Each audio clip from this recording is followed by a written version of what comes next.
Hello everyone, a very warm welcome to my channel Priyanka Edu Advisor, and I am Priyanka Chauhan. In this chapter, we will study part 3rd of chapter 2nd, components of food, class 6th. Now, so this is the part 3rd. Part 1 and part 2 are already uploaded on my channel. So if you have not seen those videos, please first see those videos, then only you will understand this part of the video. This is the part 3. Besides, now most of the food items usually have more than one nutrient. एक nutrient से ज़्यादा nutrients present होते हैं किसी भी food item में. For example, rice has more carbohydrates than any other nutrients. Thus, we say that rice is carbohydrate-rich food. Rice के अंदर प्रोटीन थोड़ा सा प्रेजेंट होता है और कार्बोहाइड्रेट्स प्रेजेंट होता है, पर ज़्यादा अमाउंट कार्बोहाइड्रेट का होता है, इसलिए हम राइस को बोलते हैं it is carbohydrate rich food. Besides these nutrients our body also needs dietary fibres. Dietary fibres को हम रफेज बोलते हैं. जो भी हम कच्ची रॉ फॉर्म में जो चीज़ें खाते हैं उससे हमारी बॉडी को ज़्यादा रफेज या डाइटरी फाइबर मिलता है, and that is also very important for our body. And water is also very important. Dietary fibres are also known as roughage. इसे रफेज बोलते हैं. Roughage is mainly provided by plant products in our food. जो हम raw form में जो plant products खाते हैं उससे हमारी बॉडी में रफेज जाता है. Whole grains, pulses, potatoes, fresh fruits and vegetables, they are the main sources of the roughage. Roughage does not provide any nutrient to our body. हमारी बॉडी को कोई न्यूट्रिएंट प्रोवाइड नहीं करता, but it is an essential component of a food and aids to its bulk. But ये हमारे food का एक बहुत एसेंशियल कंपोनेंट होता है roughage.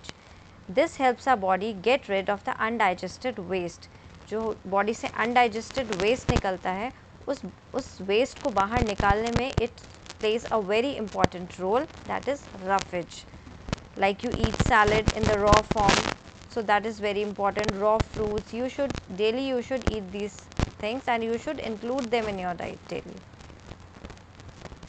Now let's see sources. Some sources of iodine are ginger. Ginger में आयोडीन प्रेजेंट होता है. जो आप आयोडाइज सॉल्ट खाते हो, नमक जो खाते हो, उसमें भी आयोडीन प्रेजेंट होता है. Now some of the sources of phosphorus, milk, banana is a very good source of phosphorus. Now some sources of iron, learn all these names, at least two examples, learn all these names. Some sources of iron like spinach is very rich in iron, apple, so learn these two examples. Then what are the sources of calcium? Milk and eggs, these are the sources of calcium. Now water helps our body to absorb nutrients from the food. आपने जितने भी जो आप food खाते हो उस food के अंदर कुछ न्यूट्रिएंट्स प्रेजेंट होते हैं जो हमने पढ़े. Carbohydrates, proteins, fats, vitamins, minerals, ये सब प्रेजेंट होते हैं. अब इन मिनरल्स, इन सबको एब्जॉर्ब करने में कौन हेल्प करता है हमारी बॉडी के अंदर? वाटर. ये सब वाटर में मिक्स होके और हमारी बॉडी उसको एब्जॉर्ब कर लेती है. It also helps in throwing out some waste from our body as urine and sweat. तो हमारी बॉडी से जो वेस्ट निकलता है that is in the form of urine और स्वेट, पसीना, इसकी फॉर्म में जो वेस्ट निकलता है उसमें भी वाटर प्रेजेंट होता है. Normally we get most of the water that our body needs from the liquids we drink such as water, milk, tea. जो भी हम लिक्विड फॉर्म में लेते हैं हमारी बॉडी को उससे वाटर मिलता है. In addition we add water to the most cooked food. जब हम खाना बनाते हैं उसमें भी वाटर ऐड करते हैं. So let's see if there are any other source which provides water to our body. Now the third activity, take a tomato or a fruit like lemon, cut into small pieces. Do your hands get wet while doing so? Carefully. Yes, your hands get wet while doing so. जब हम tomato को cut करेंगे या lemon को cut करेंगे तो हमारे हाथ गीले हो जाते हैं, उसके अंदर वाटरी सब्सटेंस प्रेजेंट होता है. Carefully observe whenever vegetables, fruits को जब आप कट करते हो, उनको पील करते हो, उनको ग्रेट करते हो, मैश करते हो, तो उसमें से कुछ वाटर में वेजिटेबल्स में से निकलता है. We see that many food materials themselves contain water. To some extent our body needs are met by this water. तो हमारी बॉडी की जो रिक्वायरमेंट होती है, आपको पता है हमारी बॉडी 78% वाटर से बनी हुई है. बॉडी को वाटर बहुत ज़्यादा चाहिए होता है. जो हम फ्रूट्स, वेजिटेबल्स जो हम सब खाते हैं उन सब के अंदर वाटर प्रेजेंट होता है. Apart from this we also add water while cooking any food items. और जब हम खाना बनाते हैं तो उसमें भी हम वाटर ऐड करते हैं. Now next topic is the balance diet. What is balance diet? The food we normally eat in a day is our diet. जो भी आप डेली खाते हैं, that is our diet.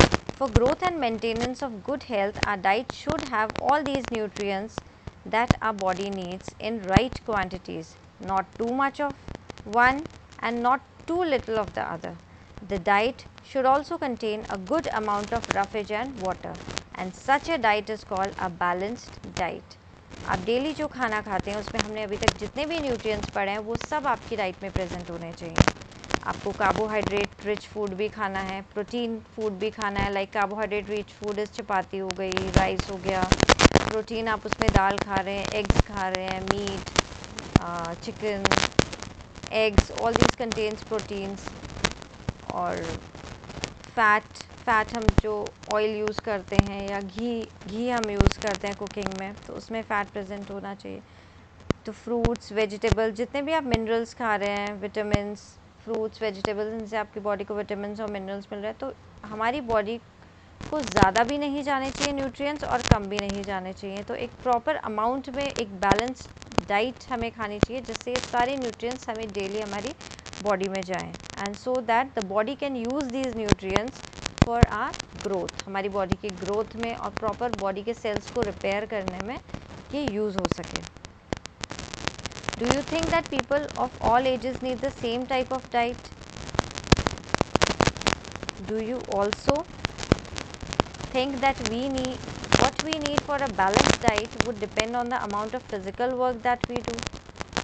Yes, it would also depend.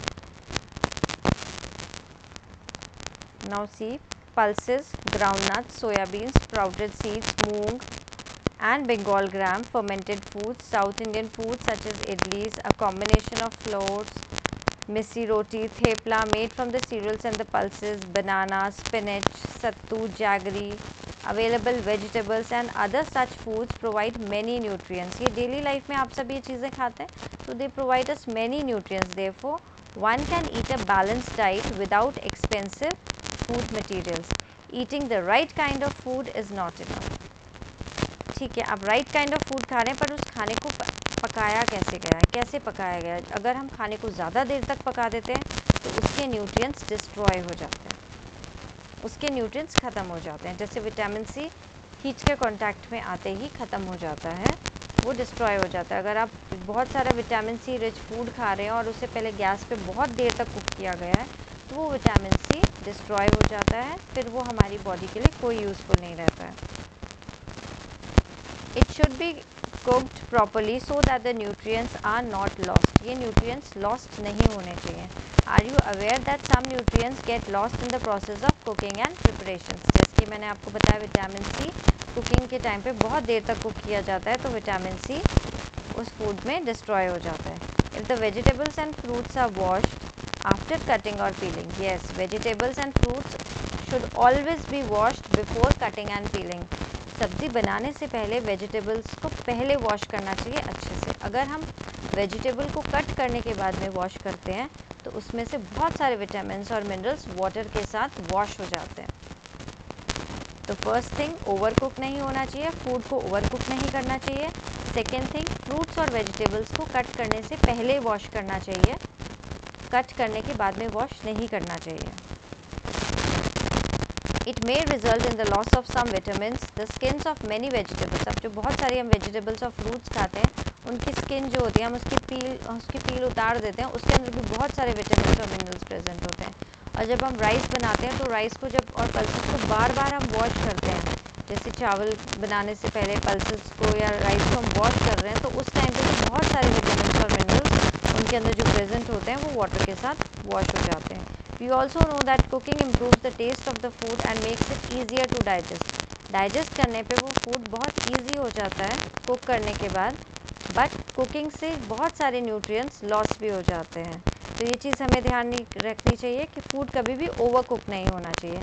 Many useful proteins and considerable amounts of minerals are lost if excess water is used during cooking and is then thrown away. अगर cooking के time पे बहुत ज़्यादा water use किया जाता है और फिर उसको खाना बनने के बाद उस वाटर को अगर थ्रो कर दिया जाता है तो उस वाटर के अंदर बहुत सारे न्यूट्रिएंट्स और मिनरल्स भी चले जाते हैं. और मैंने आपको पहले ही बताया कि विटामिन सी कुकिंग करने के टाइम पे बहुत इजीली डिस्ट्रॉय हो जाता है।